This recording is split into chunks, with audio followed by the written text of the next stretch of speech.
Yo, what's up? Had to channel my inner World Cup action there, right?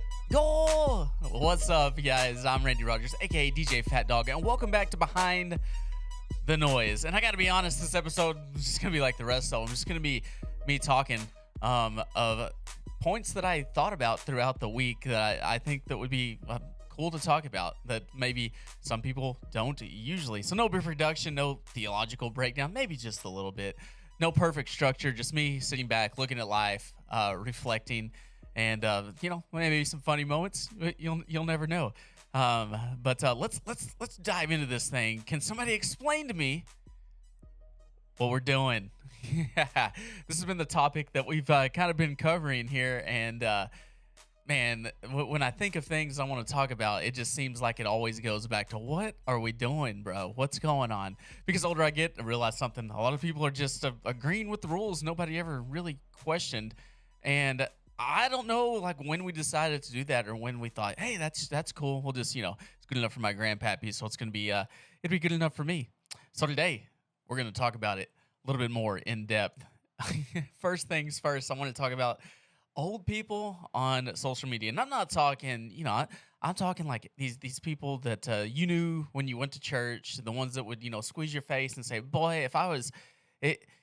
Last time I saw you, your knee high to a grasshopper. They say stuff like that. If you get any taller, I'm going to put a brick on your head. I don't know how old you have to be to like you. What is the age? When do you get to use those? I don't know. I'm thinking it's like 75. Like that's when you get to say those things.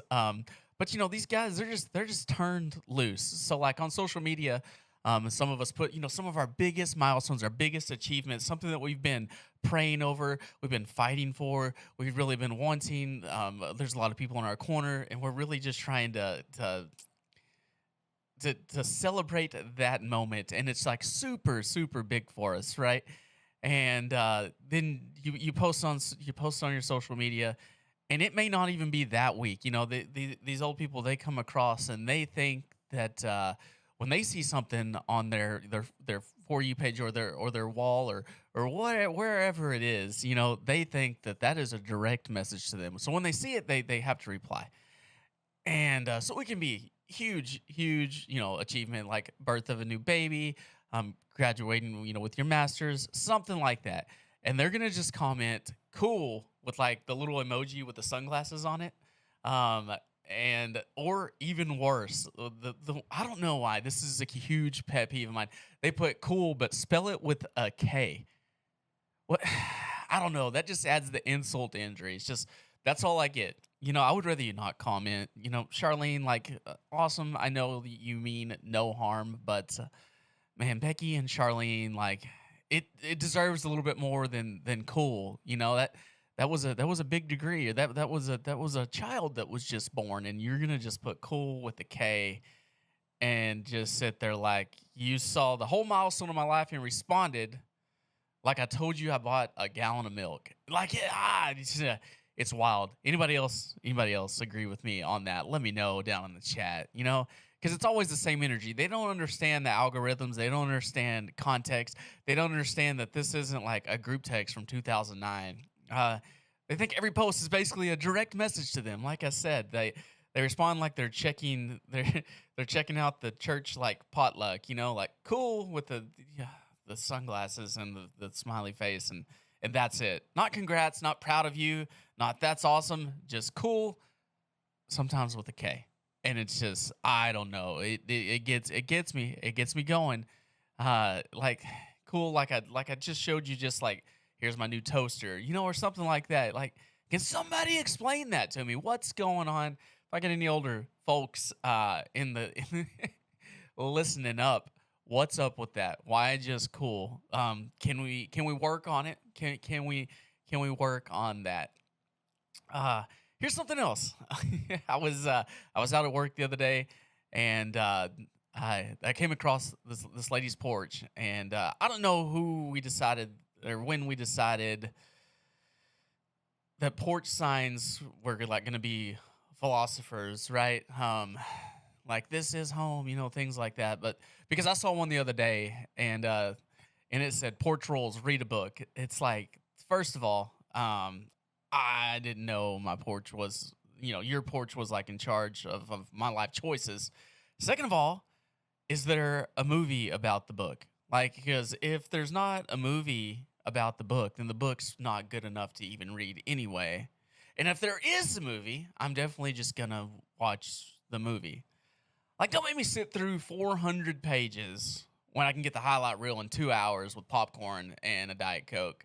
And like, let's be honest, people act like reading a book is always like some life changing spiritual experience, and and and they want to gift you the book and, oh, please read this book, and then like you have to avoid them in Brookshire's because they're gonna ask you if you read it and it's been a year. It's like, nah, I hadn't even sounded out like the first word. But I'll get around to it. Um, I don't know. So people act like reading a book is this life changing experience when sometimes I just want to exist. I don't want to read. I want to read a book. Like that's not what I want to do. It's not decode chapters of symbolism and emotional trauma, right? And here's the other side nobody wants to admit. If there is a movie, don't make me watch your movie like I'm being held hostage for 2 hours either. Like, if I want to watch the movie, I'll watch it, but don't hold me hostage. Like, if you put it on and I seem interested, like that's how most movies are. If you put it on, I'm scrolling through my phone, I'm like, ooh, that kind of looks good. That happens to me quite a bit. Then I'll watch it. But the minute someone's like, you have to watch this movie, and I'm like, probably not. Like I'm thinking of anything and everything that's better because I don't want to sell myself that I'm gonna sit there and watch this movie. Like that's a lot of time to invest. Like just because you think it's amazing, doesn't mean I signed up. For that and for that emotional captivity. That you're trying to encompass me in there. I don't know. I can't do it. I don't need a cinematic imprisonment on a Tuesday night. I want to just do my own thing. Let me choose peace. Let me live. Oh, my next thing, huge one, and it's probably not going to go the way that you guys think. We're going to talk about hats indoors. Can somebody explain this to me? Why are we even taking our hats off indoors? Like it's treated like it's like a moral law. It's like if you don't do that, man, like I don't know, like you could go to jail maybe tomorrow. Like now I looked this up a little bit because I didn't want to make sure like I was sounding crazy. I've always thought this. So I did some research. And apparently this whole thing goes back like all the way. It started in Europe with knights and soldiers removing their helmets when they entered buildings or homes as a sign of respect and peace. Knights. Like over time, it turned into general etiquette in homes, churches, and formal settings. So basically, it started with armor, like Shrek fighting the dragon, metal helmets, swords, and war gear. And somehow it turned into me walking into Home Depot, buying mulch and a hose clamp, and getting side-eyed like I'm some hardened criminal because I have a hat on. And then the boomers took it to a whole new level, a whole different level.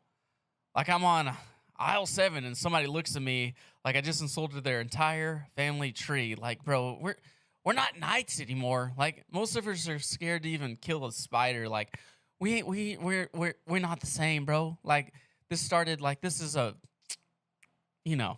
too scared to even kill a spider. We're not fighting dragons. Like let's be real. Let's be real. And let me say this clearly. I'm probably gonna ruffle some feathers and make some people mad with this unpopular opinion. This idea of wearing a hat indoors is automatically it's automatically disrespectful. It's not a biblical command. I had to look it up, because this has been I don't know wearing on me a little bit, and it kind of frustrates me. So like that's not scripture. That's not something like that Jesus taught, right? That's a tradition that got passed down culturally over time, and then along the way, people started treating it like it carries spiritual weight. And let me be very clear. This is just a made up fairy tale worldly thing. It's made up. That's just what it is.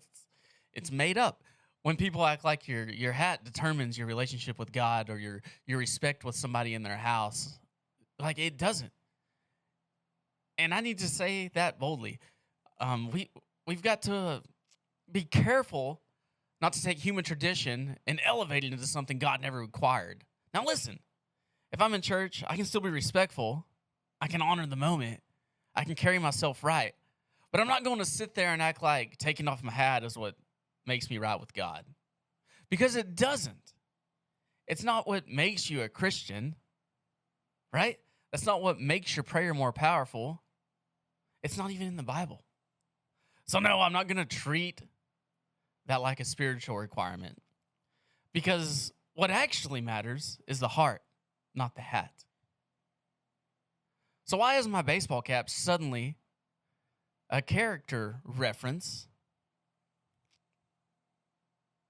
It feels like one of those rules nobody ever questioned. Just passed down like it came from scripture, and it didn't, right? It's like those unwritten rules from baseball. And then some people you just got to know that they're more comfortable with their hat on. That's their safety net. Like myself, I don't like it. I don't like how I don't have a lot of hair on the top of my head. I don't like that. So I wear the hat. It makes me feel more comfortable. And I think that's why, you don't ever know what someone's going through. You don't know where they're at in life. And I think worrying about someone, whether they have their hat on or off is kind of silly. And it's like I say, it's just a made up fairy tale, bruh. Like it started with knights and shining armor, and here we are, most of us scared to kill a spider, and we act like we're still knights in shining armor, and definitely not killing any dragons anytime soon. All right, next topic. Let's talk about failure versus growth. Why we call every bad season a failure, right? Why do we call every bad season a failure? Let's talk about Michael Jordan. Most people know about Michael Jordan, right?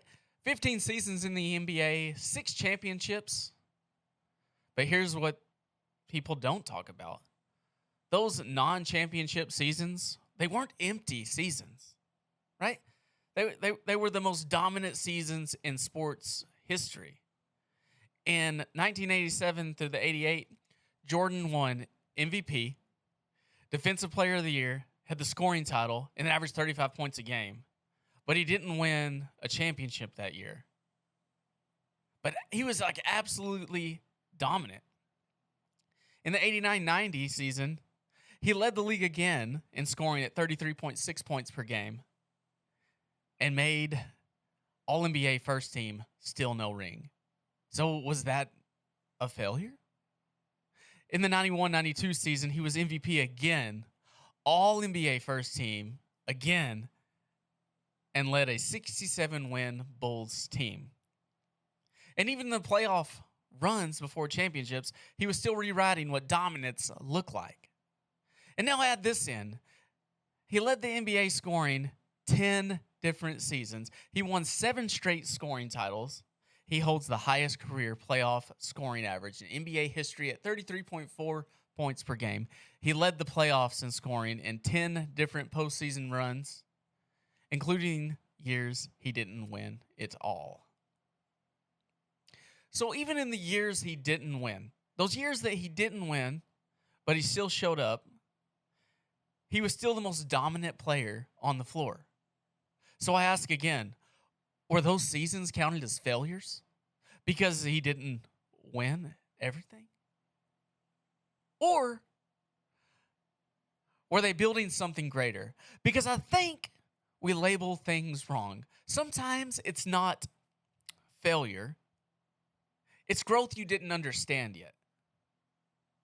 And I know that's easier to say than live. Because I've had seasons where I thought I was stuck. I'm in one right now. I feel like I'm behind or off track. But looking back now, and some of those seasons where I was, I can see it wasn't wasted. I was building something in me I couldn't see at the time. So I keep telling myself what I'm in right now, that rut that I'm stuck in, there's going to be something on the other side. All right. On a less serious note, how many people have been driving and they see a cyclist in the road?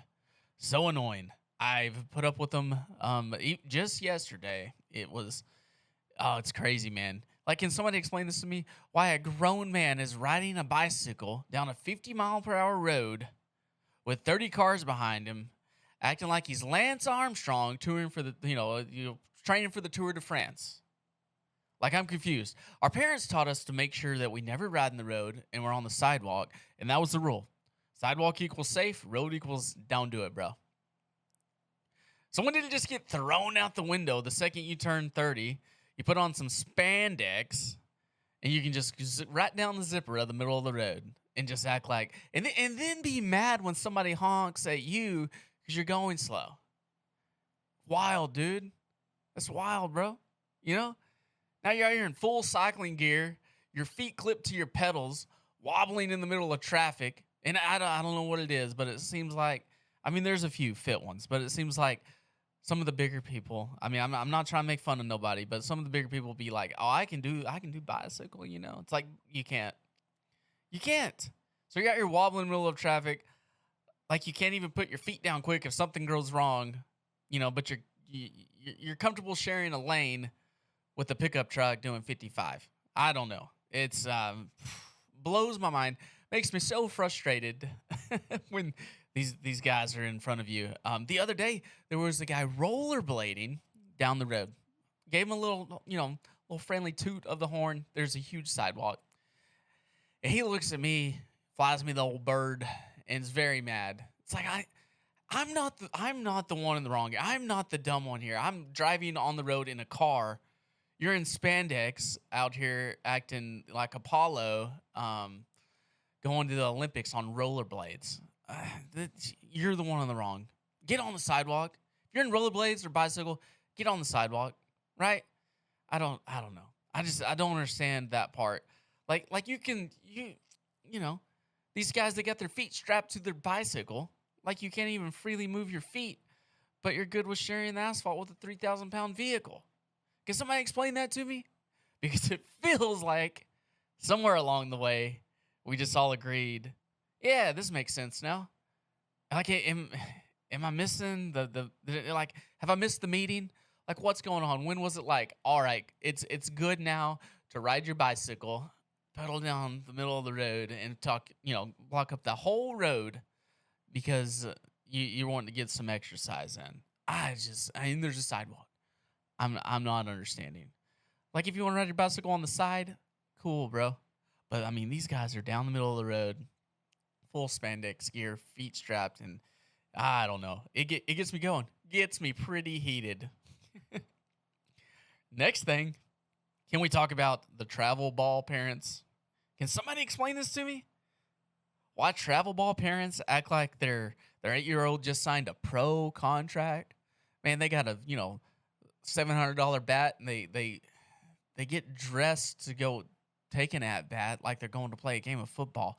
I've seen football players with less pads on than these kids do walking up to the plate. Got their Bruce Bolt this, Bruce Bolt that, got the thumb guard, it's crazy. It's wild.